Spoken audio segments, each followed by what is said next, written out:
नीति बेटा तूने मेरा फोन देखा? वो तो रहा अभी। नहीं वो नहीं, नया वाला। पता नहीं मैंने कहाँ रख दिया। अभी आप थोड़ी देर पहले बाहर से आई थी, कहीं भूल तो नहीं आई? मैं बाहर क्यों गई थी?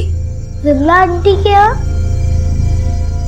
मुझे तो कुछ याद ही नहीं आ रहा है। मम्मी तो ऐसा करते हैं, आपके इस पुराने वाले मोबाइल से आपके नए वाले मोबाइल पे फोन करते हैं। हाँ।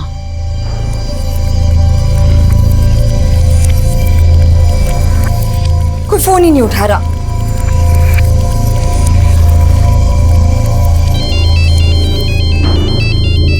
अरे ये तो मेरे मोबाइल से फोन आ रहा है।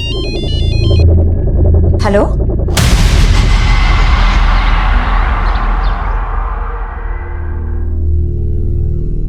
भैया, इसको एक गिलास जूस देना।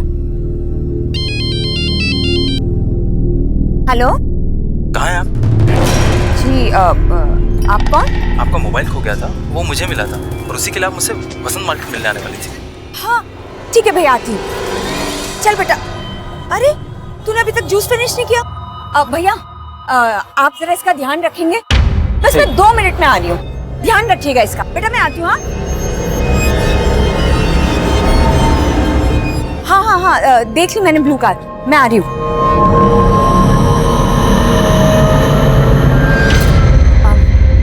भैया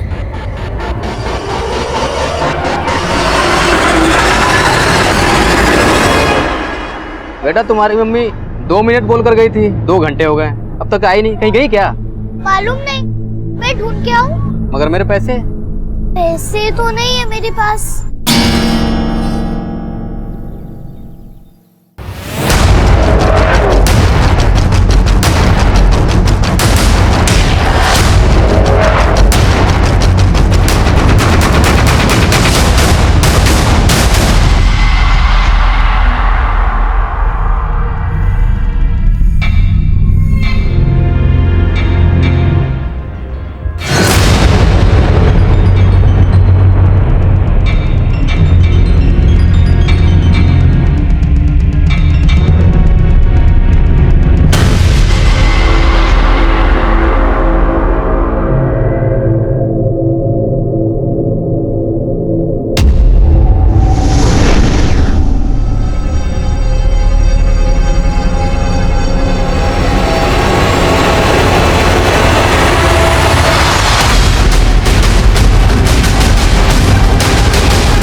आइए, ये देखिए सर, कल यहाँ कुछ नहीं था। मॉर्निंग में चेक किया तो लगा कोई क्राइम हुआ है, इसलिए आपको इन्फॉर्म किया सर।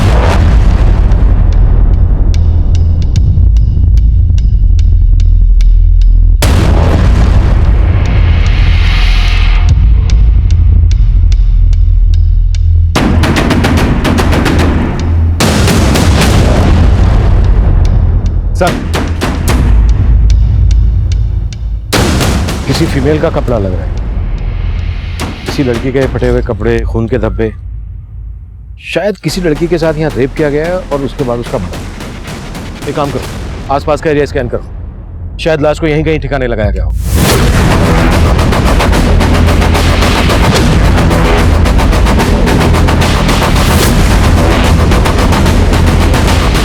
सर, फिलहाल इस लेडीज फुटवेयर और फटे हुए कपड़े के अलावा यहाँ पर कुछ नहीं मिला है। जंगल काफी बड़ा है, छानबीन जारी है। यहाँ से 10 किलोमीटर के रेडियस में कोई रिहायशी इलाका नहीं है। एक काम करो, आसपास के पुलिस स्टेशन से पता करो, शायद किसी पुलिस स्टेशन में किसी औरत की गुमशुदगी की रिपोर्ट फाइल हुई हो। नमस्कार, मैं senior inspector Abhimanyu Jindal, crime petrol Dastak में आप सभी का स्वागत करता हूं। आजकल अक्सर हम ऐसा महसूस करते हैं कि रिश्ते आपसी भरोसे से ज्यादा इस बात पर निर्भर करते हैं कि उस रिश्ते से रिश्ता रखने वाले को कितना और कैसा फायदा। स्वार्थ और लालच से चरमराते रिश्ते कई बार अपराध को दस्तक देते हैं। ये केस भी ऐसे ही रिश्तों के साइड इफेक्ट से जुड़ा था, जिसमें कई बड़े अपराधों की दस्तक थी। तब हमें एक सुनसान जगह पर कई ऐसे सबूत मिले जो किसी लड़की के साथ रेप और मर्डर का अंदेशा दे रहे थे, पर हमें कोई लाश नहीं मिली। तब हमें लग रहा था कि शायद हमारा अंदाजा गलत हो, लेकिन तभी एक और केस हमारे सामने आया।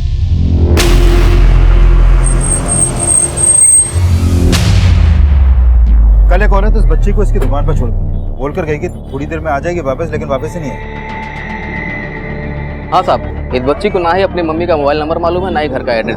सिर्फ इतना जानती है कि कहीं लाजपत नगर में रहती। हेलो बेटा, क्या नाम है आपका? नीति। नीति बेटा, आपकी मम्मी का क्या नाम है? पुष्पा काठपाल। अच्छा अच्छा बेटा, आपकी मम्मी यहाँ से कहाँ गई आपको पता है? नहीं, और कल मम्मी का मोबाइल गुम हो गया था और वो मोबाइल एक अंकल को मिला, मम्मी वही लेने आई थी। अच्छा बेटा, जिन अंकल को मोबाइल मिला, जिनसे मम्मी लेने आई थी, वो अंकल कौन है आप जानते हो? नहीं। नीति बेटा, आपके पापा क्या करते हैं? पापा नहीं है। विकास, इस एरिया के सीसीटीवी चेक करो।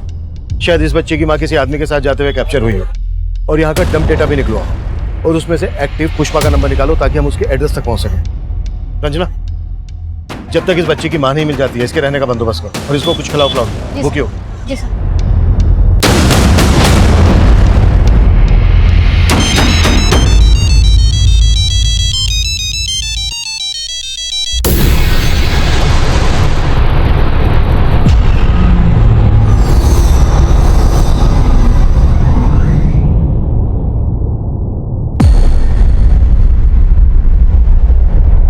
सर, नीति ने कंफर्म किया है कि यही पुष्पा कटपाल है, उसकी माँ। फिर उस मार्केट में इस आदमी के साथ एक सीसीटीवी में कैप्चर हुई थी। सर, नीति ने बोला था कि पुष्पा उस मार्केट में किसी आदमी से अपना मोबाइल लेने गई थी, तो हो सकता है आदमी वही हो। लेकिन पुष्पा इस तरह से अपनी बेटी को छोड़कर किसी आदमी के साथ क्यों जाएगी? चक्कर क्या है? सीसीटीवी के इस एंगल में गाड़ी का नंबर नहीं दिख रहा है। पुष्पा का पता लगाने के लिए इस नीली गाड़ी वाले की पहचान करना बहुत जरूरी है। जिस जंगल में खून के धब्बे देखे गए थे, वहां से 1 किलोमीटर दूर एक लड़की की लाश मिली। बेटा, तुम्हारी मम्मी 2 मिनट बोलकर गई थी, 2 घंटे हो गए, अब तक आई नहीं। किसी लड़की के फटे हुए कपड़े, खून के धब्बे, शायद किसी लड़की के साथ यहाँ रेप किया गया है और उसके बाद उसका मर्डर। सर, जिस जंगल में खून के धब्बे देखे गए थे, वहां से 1 किलोमीटर दूर एक लड़की की लाश मिली।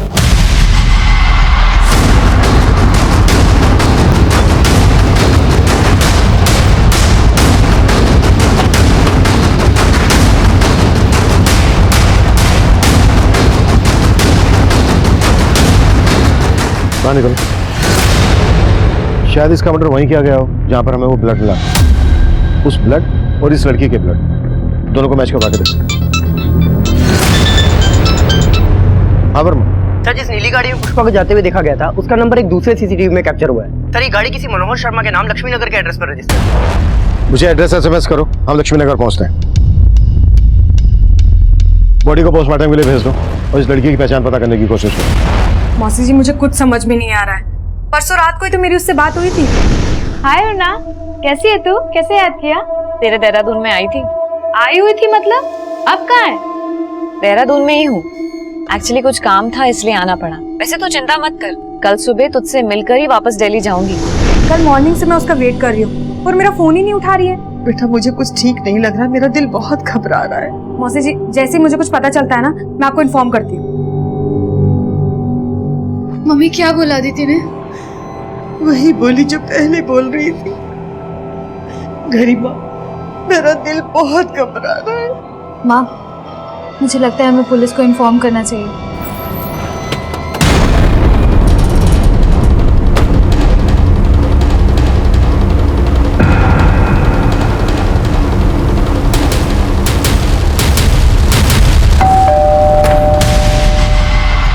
मनोहर शर्मा।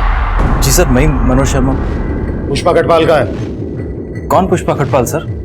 मैं किसी पुष्पा खटपाल को नहीं जानता। कल तू वसंत मार्केट से उसे अपनी गाड़ी में बिठा कर ले गया और अब हमसे पूछ रहा है कि कौन पुष्पा कटपाल? हाँ सर, याद आया। एक पुष्पा नाम की औरत का मोबाइल खो गया था सर। बस मुझे मिला और मैं वही लौटाने गया था। भैया, अरे ये आपको मोबाइल। Thank you. मुझे तो समझ ही नहीं आ रहा कि आपका थैंक्स कैसे कहूँ। अरे इसमें थैंक्स की क्या बात है? बाय द वे, कहाँ जा रही हैं आप? मैं ड्रॉप कर दूँ? एक्चुअली सर, मैं लाजपत नगर जा रहा था, तो मैंने उनसे पूछा तो उन्होंने बताया कि वो भी लाजपत नगर ही रहती हैं, तो मैंने सोचा ड्रॉप कर दूँ। पुष्पा वहाँ एक जूस स्टॉल पे अपनी बेटी को छोड़कर आई थी तेरे पास, और तू कह रहा है कि वो अपनी बेटी को छोड़कर तेरे साथ चली गई। छिपा क्या रहा है हमसे, वो बोल। सर मैं कुछ नहीं छुपा रहा। और सर अपनी बेटी के बारे में तो उसने मुझसे कोई बात भी नहीं की। पुष्पा को जहां तूने ड्रॉप किया वो जगह दिखा।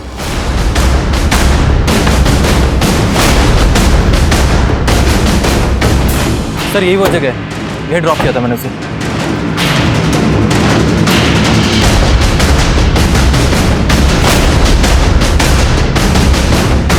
विकास, यहाँ आसपास कोई सीसीटीवी नहीं है। एक काम करो, नीति को इसका फोटो दिखाओ, शायद वो इसको जानती हो। पुष्पा के साथ इसका कोई इशू, इसे ऐसे हम क्लीन चिट नहीं दे सकते। इसके बारे में सब कुछ पता करो। सर, और वो डम डेटा निकाला। हमारे लिए ये जानना भी जरूरी है कि पुष्पा कहाँ रहती है। सर डम डेटा मिल गया, हमारी टीम उसी पे काम कर रही है। गुड।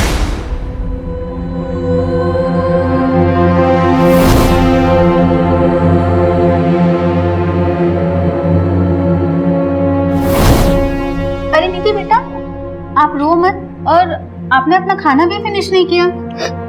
मुझे कुछ नहीं खाना। हाँ लेकिन क्यों नहीं खाना नीति बेटा को? खाना तो पड़ेगा, क्योंकि नीति बेटा की मम्मी वापस आने वाली हैं। सच? बिल्कुल सच। और उन्होंने आपके लिए चॉकलेट भी भेजी है। लेकिन नीति बेटा, हमें एक बात पता चली है, आपकी मम्मी को एक अंकल के साथ देखा गया है। कौन अंकल? ये मनोहर अंकल। आप इन्हें जानती हैं, देखा है कभी इन्हें? नहीं। अच्छा नीति बेटा, एक बात बताओ, कोई ऐसा है जो आपको और आपकी मम्मी को पसंद नहीं करता है, झगड़ा करता रहता है आपसे? हाँ अंकल, कुछ दिन पहले एक अंकल आए थे हमारे घर पे। वो अंकल मम्मी पे बहुत चिल्ला रहे थे, फिर मम्मी ने उन्हें बाहर भेज दिया। कौन थे वो अंकल? मालूम नहीं। अच्छा, क्या कह रहे थे वो आपकी मम्मी से? मालूम नहीं, लेकिन मम्मी उनसे बहुत गुस्सा थी। सर बहुत ही ब्रूटल डेथ केस है। मुझे ऐसा लगता है कि मर्डर के पहले इसके साथ गैंग रेप हुआ है। कॉज ऑफ डेथ क्या है डॉक्टर? बॉडी में काफ़ी एक्सटर्नल इंजरीज हैं, साथ ही इसका प्राइवेट पार्ट बहुत ही बुरी तरीके से इन्फेक्टेड है। हालांकि बाकी की डिटेल्स हमें पोस्टमार्टम रिपोर्ट आने के बाद ही पता चलेंगी। डॉक्टर, जंगल से जो हमें ब्लड ट्रेसेस मिले थे, क्या उसी लड़की के? नहीं सर, वो हमने चेक किया, पर वो इन ब्लड सैंपल के साथ लड़की के ब्लड सैंपल मैच नहीं कर रहे हैं। अगर वो ब्लड इस लड़की का नहीं था तो फिर किसका था?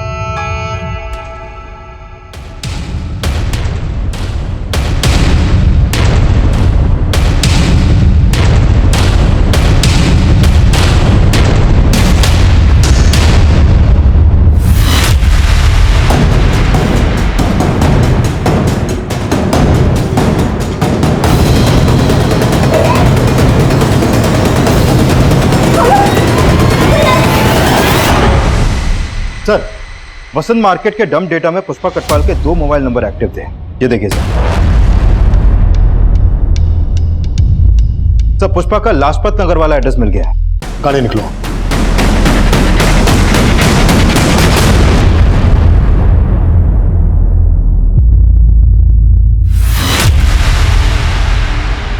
सर, पुष्पा और उसकी बेटी नीति यही घर पे रहती है और पिछले 2 दिन से उसके घर में ताला लगा हुआ है। दरअसल नीति परसों हमें वसंत मार्केट में मिली। पुष्पा जिस जूस की दुकान पर उसे छोड़कर गई थी, वहां लौटकर वापस नहीं आई। हे भगवान, वो फिर से नीति को भूल गई। फिर से नीति को भूल गई मतलब? सर, पुष्पा को भूलने की बीमारी है, इसलिए तो वो कोई भी बात ठीक से याद नहीं रख पाती है और इसी वजह से कई बार वो नीति को खो चुकी है। अरे पुष्पा, कैसी हो? हाँ अच्छी हूँ। अच्छा सुनो ना, कल अष्टमी है तो मैं कन्या जी मारी हूँ, तो नीति को प्लीज भेज देना। ठीक है, भेज दूंगी।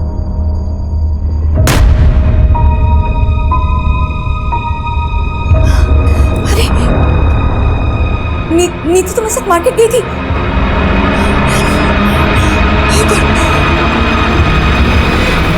कब से है पुष्पा को ये परेशानी? काफी टाइम से। पुष्पा उसका इलाज भी करवा रही है। नीति हमें जिस मार्केट से मिली, उस मार्केट से पुष्पा को इस आदमी के साथ जाते हुए देखा गया था। जानती हो इसे कौन है ये? नहीं सर, इसे मैं नहीं जानती हूँ। पुष्पा का कोई रिश्तेदार? सर, पुष्पा विधवा है, तो उसके फैमिली में ना ससुराल में ना मायके में कोई भी नहीं है। वो बेचारी तो इंश्योरेंस की पॉलिसी दे के अपनी बच्ची को पाल रही है। नीति ने हमें बताया था कि पुष्पा का किसी आदमी के साथ झगड़ा हुआ। ऐसे किसी आदमी को जानती हो जिसका पुष्पा के साथ कोई इशू हो? नहीं सर। Thank you. सर, मनोहर ने पुष्पा को जहाँ छोड़ा था वो जगह यहाँ पास में ही है, लेकिन सर इस औरत ने बोला कि पुष्पा को भूलने की बीमारी थी। कहीं ऐसा तो नहीं कि पुष्पा को वाकई में याद नहीं कि वो नीति को जूस की शॉप पे छोड़कर मनोहर के साथ यहाँ पर आई? पर इस लेडी ने यह भी बोला कि 2 दिन से यहाँ पर ताला लगा हुआ है। अगर पुष्पा यहाँ पर आई थी तो विकास, ताला तोड़।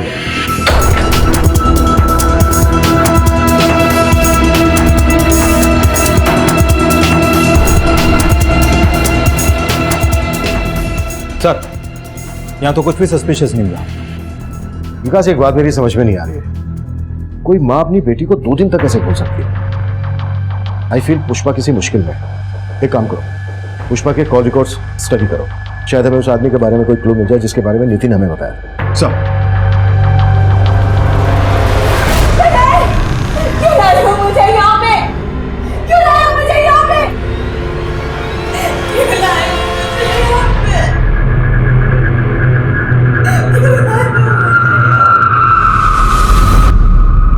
सर, देहरादून के माल रोड पुलिस स्टेशन में करुणा नाम की लड़की की मिसिंग कंप्लेंट फाइल हुई थी। सर, इसकी फोटो उस लड़की से मिलती है जिसकी हमें लाश मिली थी। पुलिस कंप्लेंट किसने की थी? सर, इसकी कजन अदिति नाम है, माल रोड पे रहती है सर। इसकी कजन को बुलाकर लाश की शिनाख्त करो। सर। अरुणा!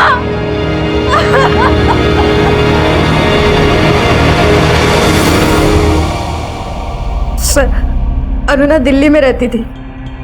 2 दिन पहले 7 अगस्त को किसी काम से वो यहाँ देहरादून आई थी। उसने मुझे कॉल करके बोला भी था कि मुझसे मिलने आएगी, पर वो घर आई ही नहीं। तुम्हारे अलावा देहरादून में और कहाँ आने वाली थी अरुणा? इस बार में तो मुझे नहीं पता। अरुणा दिल्ली में रॉयल स्टार होटल में काम करती थी, शायद उसी के किसी काम से आई होगी। अरुणा के पेरेंट्स भी दिल्ली में रहते हैं? नहीं सर, अरुणा रोहतक की रहने वाली है, तो उसके मदर और सिस्टर दोनों वहीं रहते हैं। तो दिल्ली में अरुणा अकेले रहती थी? नहीं सर, अपने फियांसे के साथ रहती थी। अरुणा के फैंसी का नाम क्या है और वो दिल्ली में कहाँ रहता है? सर, जनकपुरी में।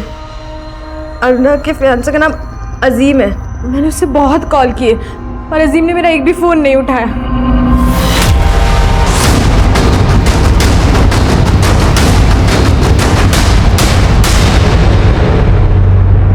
अजीम। Yes sir. हमें तुम्हारी फैंसी अरुणा की लाश मिली थी देहरादून। अरुणा की लाश? हाँ। अरुणा का सिर्फ मर्डर ही नहीं हुआ, उसका गैंग रेप भी हुआ। अरुणा की कजन अदिति 2 दिन से तुम्हें कॉल कर रही है, तुम उसका फोन क्यों नहीं पिक कर रहे हो? सर, मैं काफ़ी समय से अरुणा का कॉल अवॉइड कर रहा था। मुझे लगा कि अरुणा ने अदिति के नंबर से कॉल किया, इसीलिए मैंने फ़ोन पिक नहीं किया सर। ऐसा क्या हुआ था तुम दोनों के बीच कि तुम उसका कॉल अवॉइड कर रहे थे? तो 6 महीने पहले मैं और अरुणा एक डिस्क में मिले, हम लोगों में बातचीत होने लगी और धीरे धीरे बहुत स्मार्टली तरीके से अरुणा ने मेरी ज़िंदगी में जगह बनाने की कोशिश की। फिर हम साथ रहने लगे और धीरे धीरे एक दूसरे के करीब आ गए। और फिर एक दिन। हाँ जी, अरुणा का। आप कौन? अरे हट सामने से। अरुणा, तू मुझे छोड़कर इसके साथ यहाँ मुंह मार रही है? अभी आइए, तू हट जा। ठीक अरुणा, मुझे 2 मिनट का टाइम दे रहा हूँ, अपना सामान पैक करो, मेरे साथ चल। अजीम, मैं सच में तुम्हें सब सच बताने वाली थी पहले, लेकिन मैं बस जा सकती हूँ। सर, अरुणा उसी दिन यहाँ से चली गई और उसके बाद मैं उससे कभी नहीं मिला। वो आदमी कौन था? क्या वो वाकई में उसका पति था? पता नहीं सर, न इससे पहले कभी उसे देखा था, न उसके बाद कभी उसे देखा। विकास, अरुणा की कजन बोल रही है कि अजीम उसका मंगेतर था और अजीम बोल रहा है कि अरुणा शादीशुदा थी। इस अरुणा की लाइफ में कई एंगल निकलने वाले हैं। लेकिन सर, ताज्जुब की बात तो यह है कि अरुणा जिस रॉयल स्टार होटल में काम करती थी, वहां से उसने 1 महीने पहले ही जॉब छोड़ दी थी। सर, अरुणा हमारे होटल में जॉब करती थी, लेकिन 1 महीना पहले ही उसने जॉब छोड़ दी है। लेकिन उसकी कजिन ने तो बताया था कि वो किसी काम के सिलसिले में देहरादून गई थी। हम क्यों भेजेंगे अपने एम्प्लॉय को बाहर? हो सकता है अरुणा ने कहीं और ज्वाइन किया हो और उनके ही काम से देहरादून गई हो। लेकिन उसने कहाँ ज्वाइन किया इसका पता नहीं चल पाया सर। एक काम करते हैं, रोहतक चलते हैं, अरुणा की मदर से बात करते हैं। रोहतक चलने की तैयारी करो। चल। सर, मैंने पुष्पा के कॉल रिकॉर्ड चेक किए। सर, उसका फोन उस शाम लाजपत नगर में बंद हुआ था जिस दिन उसने अपनी बेटी को जूस की शॉप पे छोड़ा था। सर, उसके फोन से किसी कैलाश महावत नाम के आदमी से लगातार बात होती रहती थी। ये देखिए सर, उसका लास्ट कॉल भी इसी को था सर। क्या ये वही आदमी है जिसके बारे में हमें नीति ने बताया था? नहीं सर, ये वो आदमी नहीं है। मैंने नीति को इसका फोटो दिखाया था। और सर, मनोहर के बारे में भी कुछ खास पता नहीं चला। मनोहर पर नजर रखो, और पुष्पा को आखिरी कॉल कैलाश ने किया था। कहाँ रहता है ये? सर इसकी लाजपत नगर में टूर्स एंड ट्रेवल्स की शॉप है।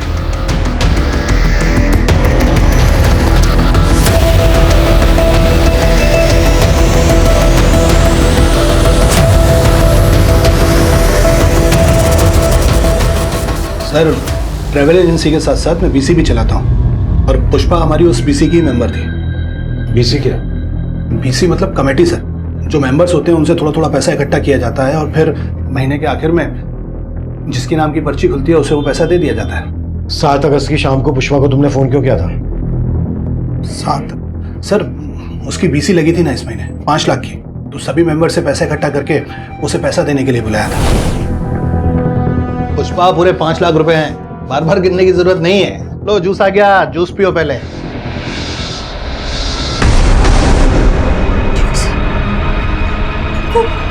नीति को तो मैं जूसरी शॉप पे बुलाई। जैसे याद आया तो यहाँ से पैसे लेके तुरंत निकल गई थी। दिगर वो तो वहां पहुंची नहीं थी। कुछ छुपा तो नहीं रहे हो ना हमसे? नहीं सर, मैं छुपाऊंगा क्यों? जो हुआ था वही आपको बताया। जैसा कि कैलाश कह रहा है कि पुष्पा यहाँ से 5 लाख रुपए लेकर निकली थी, कहीं ऐसा तो नहीं है कि पुष्पा के गायब होने की वजह इन 5 लाख रुपए से जुड़ी है? सर मैं एक काम करता हूँ, इस दुकान से लेकर उस जूस शॉप तक के रास्ते में जितने भी सीसीटीवी हैं सबको स्कैन करवाता हूँ, शायद वहां से कोई लीड मिले। और कैलाश के बारे में भी पता करो। हो सकता है मनोहर और कैलाश का कोई कनेक्शन हो। पुष्पा के कॉल रिकॉर्ड्स में मौजूद हर नंबर की प्रोफाइलिंग करो, शायद वहां से हमें वो नंबर मिल जाए जो उस आदमी से कनेक्टेड हो जिसके बारे में नीति ने हमें बताया। सर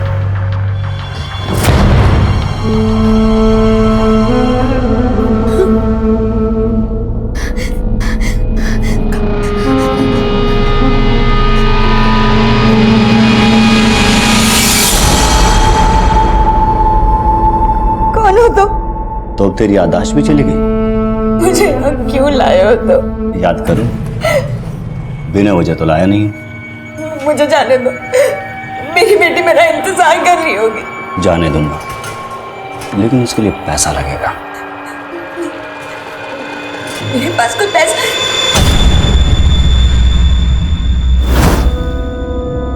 पुष्पा पूरे 5 लाख रुपए हैं। मेरे पास जो 5 लाख थे वो तो पैसे का नाम लिया और सब कुछ याद आ गया। देख, वो 5 लाख तो भूल जा भी, और अगर तुझे यहाँ से निकलना है तो मुझे 5 लाख और दे दे। मेरे पास पैसे नहीं है। तेरे पास लादिन का चिराग है ना एक, उसको खींच दे मेरे लिए और चले जा। साहब मेरा बस चलता तो मैं उसे कभी दिल्ली जाने नहीं देती। हमारा उसके सिवा और कोई सहारा भी तो नहीं था। घर की पूरी जिम्मेदारी उसने अकेले अपने सर पे ले रखी थी। एक झटके पे उसने हमें बेसहारा छोड़ दिया। अरुणा दिल्ली में काम क्या कर रही थी? सर दीदी रॉयल स्टार होटल में काम करती थी। होटल से हमें पता चला कि 1 महीना पहले ही उसने वहां से काम छोड़ दिया।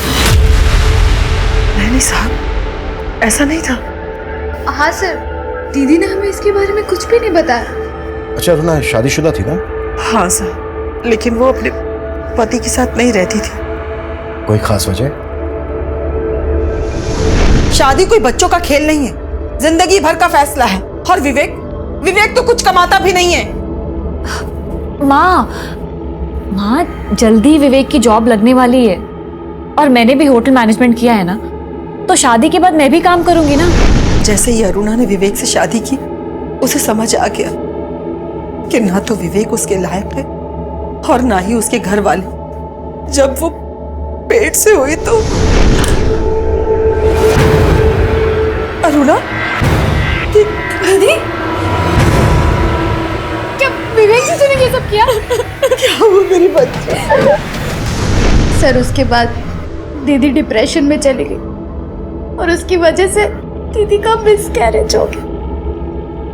और ये सब करने के बाद भी उसे तसल्ली नहीं मिली तो बार बार वो यहाँ आके उसे ले जाने की कोशिश करता रहा। अरे छोड़ मैं कह रही हूं, छोड़ मेरी बच्ची, छोड़। जब जी चाहा छोड़ दिया, जब जी चाहा लेने चले आए। देख लूंगा तुम सबको, छोड़ूंगा नहीं। सर मुझे तो विवेक जीजू पे ही शक है। अदिति ने हमें बताया कि दिल्ली में अरुणा किसी अजीम नाम के लड़के से शादी करने वाली थी। अजीम? आप अजीम को नहीं जानते?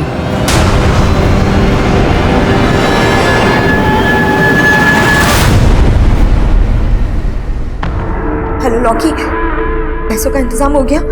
हाँ इंतजाम हो गए। अब कहाँ है? मैं वहां आ जाता हूँ। मैं नहीं नहीं नहीं नहीं, मैं तुझसे नहीं मिलूंगी। तू एक काम कर, पैसे लेके गोविंद मार्ग पर पहुंच। वहां सोनू नाम का लड़का तुझे फोन करेगा और तुझसे मिलेगा। तू उसे 5 लाख रुपए दे देना। देखो देखो, अब मैंने तुम्हारे पैसों का इंतजाम कर दिया। प्लीज मुझे जाने दो, मेरी बेटी मेरा इंतजार कर रही होगी। पहले पैसा मिलने दे, फिर तुझे छोड़ने के बारे में सोचूंगा।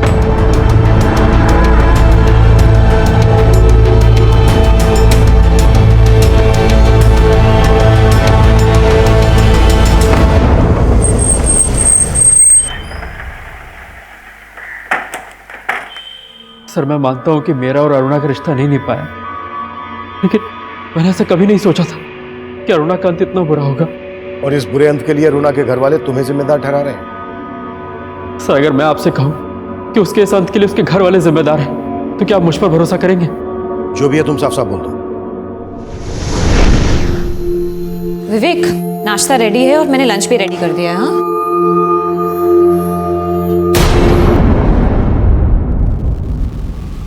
ये क्या कर रहे हो? एक बार मुझसे पूछ तो लेते मेरा ही डेबिट कार्ड यूज करने से पहले। अभी लैंडलॉर्ड को मैंने रेंट का चेक दिया है, अगर बैलेंस कम हो गया और चेक बाउंस हो गया तो? बाउंस कैसे हो जाएगा? अभी 2 दिन पहले तो हमारे अकाउंट में सैलरी आई है, पैसे कहाँ चले गए? कुछ काम था उसमें खर्च हो गए। किसमें खर्च हो गए? विवेक, जरूरी नहीं है कि मैं हर काम तुमसे पूछ के करूँ। हाँ, तो बताने में प्रॉब्लम क्या है? तुम अच्छे से जानते हो कि मैं प्रेग्नेंट हूँ, जॉब कर रही हूँ, उस घर का रेंट दे रही हूँ, खर्चा चला रही हूँ यहाँ का, और तुम अभी कुछ महीने बाद में हॉस्पिटलाइज हो जाओगी, तब क्या करोगे तुम? इसलिए बेहतर होगा कि अपना लेक्चर बंद करके ना तुम बाहर जाओ, कुछ काम ढूंढो और काम करो। सर अरुणा का घर छोड़ के जाना एक बहाना था, और उसने अपने मिसकैरेज के लिए भी मुझे ही जिम्मेदार ठहराया। तो सच तो ये कि उसे बच्चा चाहिए ही नहीं था। मतलब तेरे पास कई वजह थी अरुणा पर गुस्सा निकालने के लिए, और जैसे ही तुझे पता चला कि वो तुझे छोड़कर अजीम से शादी करने वाली है, तेरा खून खोल उठाया और तूने। नहीं नहीं नहीं सर, मैंने ऐसा कुछ नहीं किया है। कुछ नहीं किया है तो 1 महीना पहले अजीम के घर से कहाँ लेकर गया था तू अरुणा को? सर मैं गया था उसे लेने, लेकिन वो मेरे साथ आने के लिए तैयार नहीं हुई। सर के बाद मैं अरुणा से कभी नहीं मिला।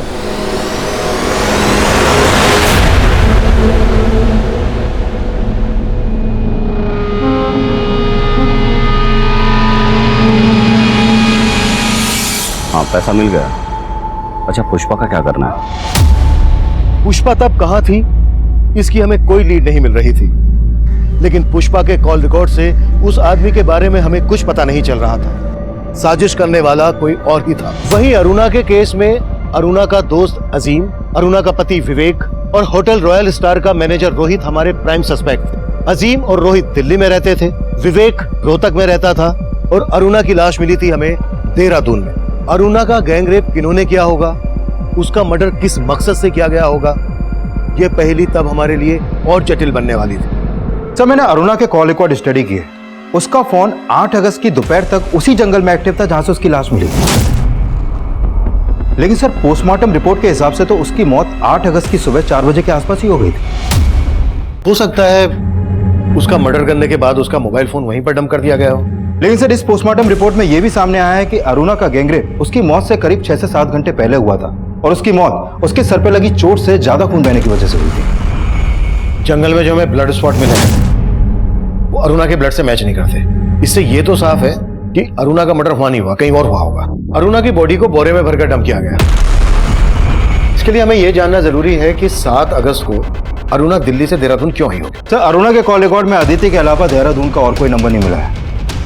अगर अरुणा बस, ट्रेन या फ्लाइट से दिल्ली से देहरादून आई है तो कोई ना कोई लीड मिल जाएगी। विकास, 6 और 7 अगस्त का फ्लाइट, बस, ट्रेन रिजर्वेशन चेक करो। हो सकता है अरुणा किसी के साथ दिल्ली से देहरादून आई हो। और अदिति के बारे में भी बता, उसने ना तो हमें विवेक के बारे में बताया और अजीम को वो अरुणा का मंगेतर बता रही है, जबकि अरुणा की मां अजीम के बारे में कुछ जानती ही नहीं। पुष्पा का कुछ पता चला? सर मैंने मनोहर और कैलाश दोनों को अच्छे से खंगाला, लेकिन कुछ नहीं मिला सर।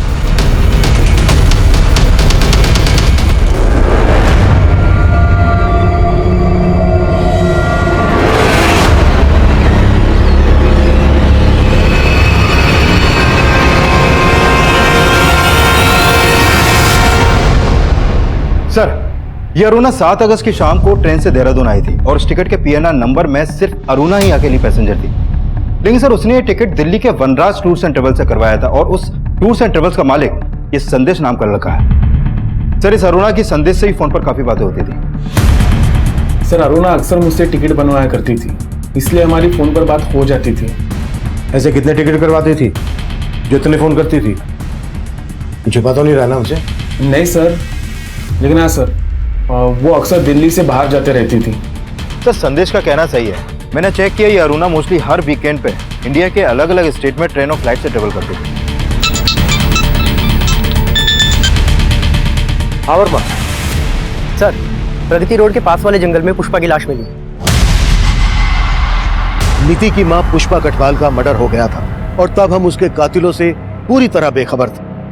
वहीं दूसरी तरफ अरुणा रेप और मर्डर केस में हमारी कोशिश एक चौंका देने वाला घुमाव लेकर आई। सर हमारे खबरियों ने वनराज टूर्स एंड ट्रेवल्स वाले संदेश की बिल्डिंग लगाई तो पता चला कि संदेश एक पिम्प है।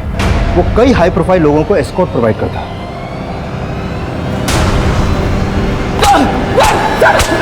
सर मैं मानता हूँ कि मेरा धंधा गलत है, लेकिन अरुणा के मर्डर से मेरा कोई लेना नहीं है। अरुणा को देहरादून क्यों भेजा था ये बोल? क्योंकि वो मेरे लिए काम करती थी, वो भी एक एस्कॉर्ट थी। अरुणा एक प्रोस्टिट्यूट थी?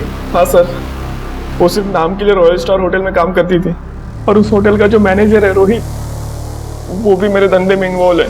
सर अरुणा अपने क्लाइंट के साथ मेरे होटल आया करती थी, उसे वो क्लाइंट संदेश ही दिलवाता था। इसके अलावा मेरा कुछ लेना देना नहीं है सर। अरुणा कब से काम कर रही थी तेरे लिए? करीब 1 साल से। वो रोहतक से मेरे पास जॉब मांगने के लिए आई थी। देख अरुणा, अगर तू चाहे तो लाख रुपए महीना कमा सकती। पर कैसे? सर मैंने उसे एस्कॉर्ट बनने का ऑफर दिया था। पहले तो वो चली गई, लेकिन फिर कुछ दिन बाद वापस लौट के आई। देखो अरुणा, शुरू में ना थोड़ी हिचक होती है, पर तुम टेंशन मत लो। हाँ, बस तुम्हें ना थोड़ा अपना मेकओवर करना पड़ेगा। कि मैं उसे दिल्ली के बाहर अपने क्लाइंट्स के पास भेजने लगा। 7 अगस्त को देहरादून तूने अपने किस क्लाइंट के पास भेजा था अरुणा को? सर वो क्लाइंट मेरा नहीं, देहरादून के मेरे एक आदमी का था। तेरे किस आदमी का? कैलाश महावत।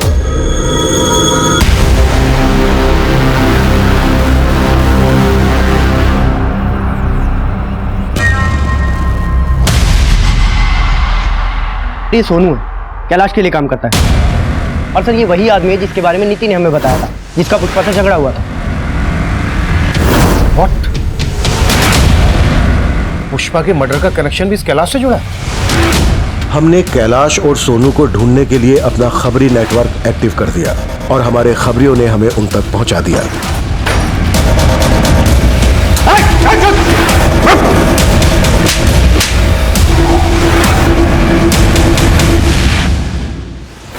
सर अरुणा के मर्डर में मेरा कोई हाथ नहीं है सर। और पुष्पा से तेरा और सोनू का क्या कनेक्शन है? पुष्पा भी मेरे लिए काम करती थी सर। अच्छा सुन, वो मेरे क्लाइंट को ना अरुणा को फोटो बड़ा पसंद आया, तो एक काम कर, 5 अगस्त को बुला ले उसे देहरादून, उनकी जंगल पार्टी को रंगीन बनाने के लिए। लेकिन अरुणा की कीमत याद है ना? और मेरा पहले का 5 लाख भी बकाया है। अरे कौन सा 5 लाख? 3 लाख बकाया था सिर्फ। वो बहुत बड़ी भुलक्कड़ थी सर, हमेशा मेरे पैसे देना भूल जाती थी। उस दिन मैंने उसे पीसी के पैसे देने नहीं बुलाया था, बल्कि अपने पैसे मांगने के लिए बुलाया था। ये ले तेरे 3 लाख। महानात्मा, 5 लाख थे, 5 लाख और 1 लाख इस बार का, 6 लाख रुपए लूंगा मैं। अरे तेरा दिमाग खराब हो गया है क्या? पहले के 3 लाख और इस बार के 1 लाख बस। तेरा दिमाग खराब है? ये जूस मत दे उसे, जहर दे, जहर। निकल बाहर। सुन, 6 लाख रुपए चाहिए मुझे पूरे, 3 लाख नहीं लूंगा।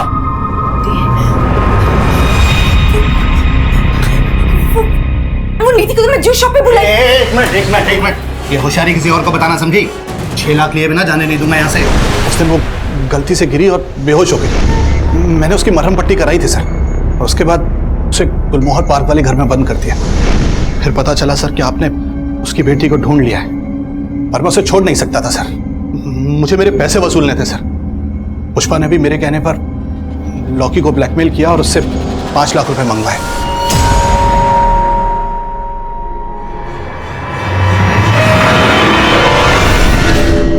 ये लॉकी कौन है? लॉकी पुष्पा का एक क्लाइंट सर। पुष्पा ने अरुणा को उसके पास भेजा था और हमें पूरा यकीन था सर, उसका मर्डर, गैंगरेप वगैरह सब लॉकी ने किया था। तो तू कह रहा है कि अरुणा का मर्डर लॉकी ने किया था? जी सर। कहाँ में लगा है लॉकी?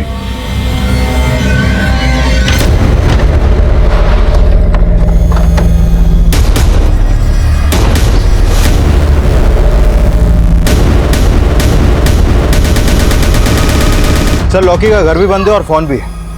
इस लॉकी की कुंडली निकालो, इसके हर रिश्तेदार दोस्त सबसे मिलो, कैसे भी करके लॉकी मुझे अंदर चाहिए, वो भी जल्दी।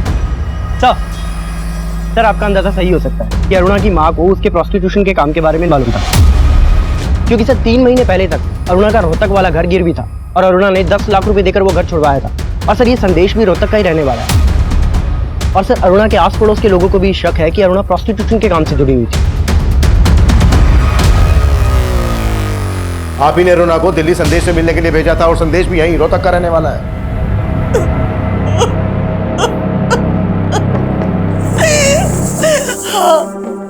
हाँ मैं अरुणा की कसूरवार हूँ। क्या करती मैं? उसके बाप के जाने के बाद घर में खाने के भी पैसे नहीं थे, ये घर गिरवी रखना पड़ा मुझे। और अरुणा विवेक से शादी करके विवेक के लिए कमाने लगी। और इसी लालच में आपने अरुणा को विवेक से अलग कर दिया। कहीं ऐसा तो नहीं है कि अरुणा अजीम से शादी करना चाहती थी, ये बात आपको रास नहीं आई और आप ही ने अरुणा को? नहीं साहब नहीं, मैं बुरी जरूर हूँ लेकिन इतनी भी बुरी नहीं। आखिर मैं अरुणा की माँ हूँ, मैं अपनी बच्ची के साथ ऐसा कैसे कर सकती थी? हाँ विकास, सर मैंने लोकेश और लॉकी के कॉल रिकॉर्ड स्टडी किए, उसमें अरुणा के पति विवेक का नंबर मिला है। ओके सर मेरे यकीन मानिए सर मैंने अरुणा को नहीं मारा, मैं सच कह रहा हूँ सर, मैंने उसका मर्डर नहीं किया है। तूने मर्डर नहीं किया तो लॉकी से करवाया? नहीं सर, लॉकी ने भी उसका मर्डर नहीं किया है। 7 अगस्त की रात को अरुणा को लॉकी ने हायर किया था और हमें यह भी पता चल गया कि 7 अगस्त की रात को तू देहरादून में था। सर ये सच है कि उस दिन मैं देहरादून गया था, क्योंकि मुझे छोड़ने के बाद सर अरुणा और उसकी दोनों पैसे के लालच में अंधे हो गए थे। सर मुझसे यही बात बर्दाश्त नहीं हुई, मैं उससे मिलकर अपनी भड़ास निकालना चाहता था, पर सर उसने मुझसे मिलने तक से मना कर दिया, इसलिए मैंने उसको लॉकी के थ्रू हायर किया सर।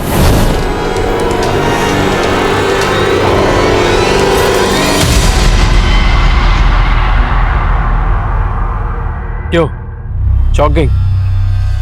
पर मुझे तो छोड़ चुकी है तू, मेरी बीवी तो रही नहीं, प्रोस्टिट्यूट है ना, और आज हम सब तेरे कस्टमर्स। विवेक तुम ये चुप, आज तू नहीं सिर्फ मैं बोलूंगा। अपनी माँ के चलते छोड़ा था ना मुझे, देख क्या बना दिया है तुझे। विवेक मैं जानती हूँ मेरे पास तुम्हारे किसी भी सवाल का कोई जवाब नहीं है। चलो रे, हो गई हमारी बातचीत, जो काम करने आए हो ना वो काम करो। विवेक तुम ये क्या कर रहे हो विवेक? विवेक क्या हो रहा मुझे?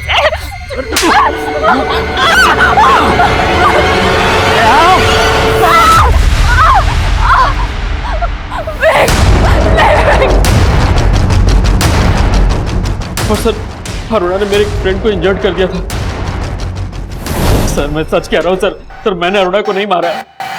तू ऐसे नहीं बोलेगा ना? बोल, लॉकी और बाकी के दोस्त कहाँ हैं तेरे?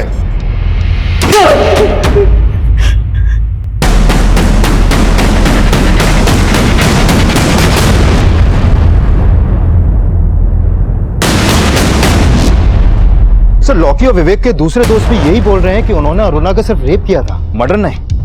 पोस्टमार्टम रिपोर्ट से भी यही सामने आया है कि अरुणा का मर्डर उसके गैंग रेप से लगभग 6-7 घंटे के बाद हुआ। अगर उन्होंने ही मर्डर किया है तो इतनी देर तक रुके क्यों? हो सकता है विवेक सही बोल रहा हो, उन्होंने वास्तव में अरुणा को जंगल में छोड़ दिया हो। एक काम करो, फिर से पूछताछ करो। सर उस रात इस लड़की को देखा था मैंने ऑटो स्टैंड के पास, काफी बुरे हालत में थी।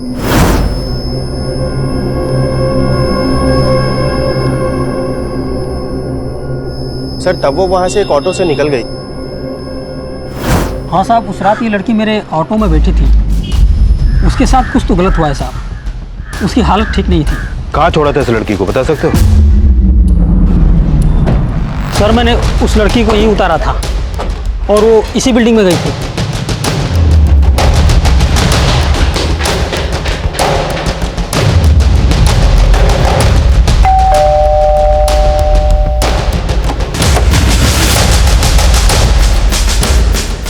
सर मैं मानती हूँ अरुणा यहाँ आई थी, पर मैंने उसे नहीं मारा। तो फिर किसने मारा?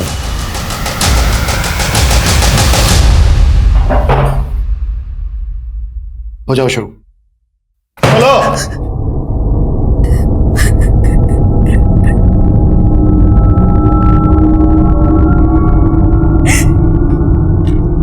सर, मुझे अरुणा दीदी से नफरत हो गई थी। सबको लगता था कि जैसे वो ये सब काम करती, मैं भी। सब मुझे गंदी नजरों से देखते थे। मुझसे ये जिल्लत भरी जिंदगी बर्दाश्त नहीं होती थी। लेकिन तब मुझे मालूम नहीं था कि अरुणा दीदी ये सब माँ के कहने पे करती। मुझे और आदित्य को पहले से ही मालूम था कि वो देहरादून आने वाली है, इसीलिए मैं वहां गई थी। मैं सिर्फ उससे बात करना चाहती थी।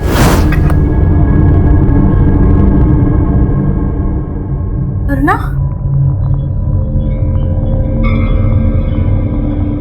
ये क्या हुआ तेरे साथ? हाँ, बहुत मेहनत करके आई हो ना, थक गई हो। आपको तो चुल्लू भर पानी में डूब मरना चाहिए। मैं तो कब की मर चुकी हूँ, और आज विवेक ने मुझे पूरी तरह से खत्म कर दिया। लेकिन सिर्फ विवेक ही नहीं, तुम और माँ भी दोषी हो मेरी इस हालत के। मेरा और माँ का नाम मत लो, ये सब तुम अपने शौक से करती हो। तो मार दो मुझे, हाँ? जो विवेक नहीं कर पाया तुम लोग कर दो। तू विवेक से मिलकर आ रही है? हाँ, लेकिन पति बन के नहीं, ग्राहक बन के मिला था वो मुझसे आज। लेकिन वो सही कह रहा था, मेरी इस हालत के लिए माँ जिम्मेदार है, समझी? इतना गिर गई कि अब माँ का दोष नहीं लगा।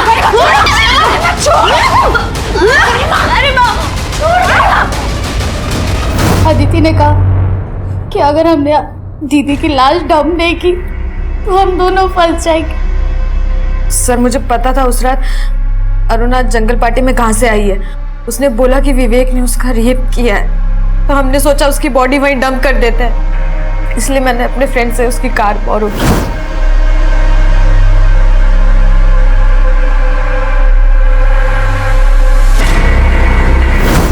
सर माना मैंने अरुणा दीदी को मारा, लेकिन उनका दम घुटने वाली माँ ही थी। अगर मुझे पहले पता होता तो मैं अरुणा दीदी को नहीं, माँ को ही मार डालती। अगर तुमने सब कुछ पहले से ही समझने की कोशिश की होती तो आज तुम्हें ये पछतावा नहीं होता। गलतियां इंसान की फितरत है, जिसको सुधारने की गुंजाइश हमेशा रहती है। सही और गलत का चुनाव चाहे कितना भी मुश्किल हो, लेकिन तब भी हमें अपनी जरूरत के आगे कभी घुटने नहीं टेकने चाहिए। अरुणा जानती थी कि वो जो कर रही है गलत है। उसने इस दस्तक को महसूस करके अजीम के साथ एक नई शुरुआत करने का फैसला किया, पर मुश्किल वक्त के इम्तिहान में वो हार गई और उसे हराने वाले हर लिहाज से गलत साबित हुए। अजीम अरुणा की मजबूरी को धोखा समझ रहा था और विवेक ने अरुणा की मजबूरी का तमाशा बना दिया, उसे अपनी घिनौनी हवस से दागदार कर दिया। अरुणा की माँ अरुणा की मजबूरी से अपना स्वार्थ पूरा कर रही थी और गरिमा ऐसी गलतफहमी का शिकार हुई कि उसने अरुणा का मर्डर कर दिया। ये सब ऐसी दस्तक थी, अगर इन पर अरुणा ने गौर किया होता तो अंजाम बदल सकता था। अब मैं सीनियर इंस्पेक्टर अभिमन्यु जिंदल आप लोगों से विदा लेता हूं। आपसे फिर मुलाकात होगी एक नए केस के साथ। देखते रहिए क्राइम पेट्रोल दस्तक। मकसद बताना नहीं, बचाना है।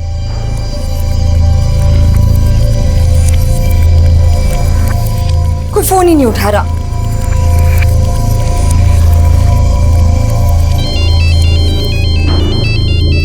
अरे तो मेरे मोबाइल से फोन आ रहा है। हेलो,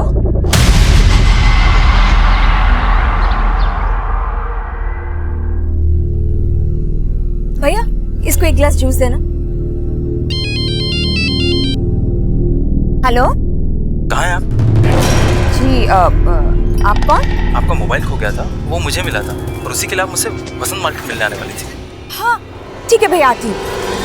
चल बेटा। अरे तूने अभी तक जूस फिनिश नहीं किया। भैया आप जरा इसका ध्यान रखेंगे?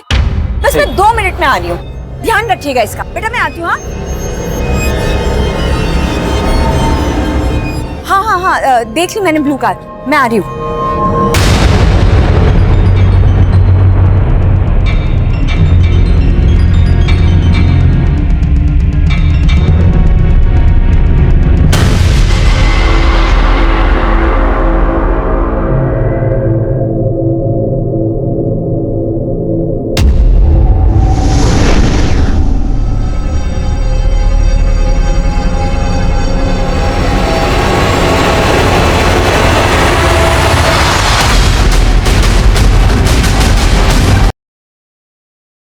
सर बहुत ही ब्रूटल डेथ केस है। मुझे ऐसा लगता है कि मर्डर के पहले इसके साथ गैंग रेप हुआ है। जंगल से जो हमें ब्लड ट्रेसेस मिले थे, क्या इसी लड़की के? नहीं सर। अगर वो ब्लड इस लड़की का नहीं था तो फिर किसका?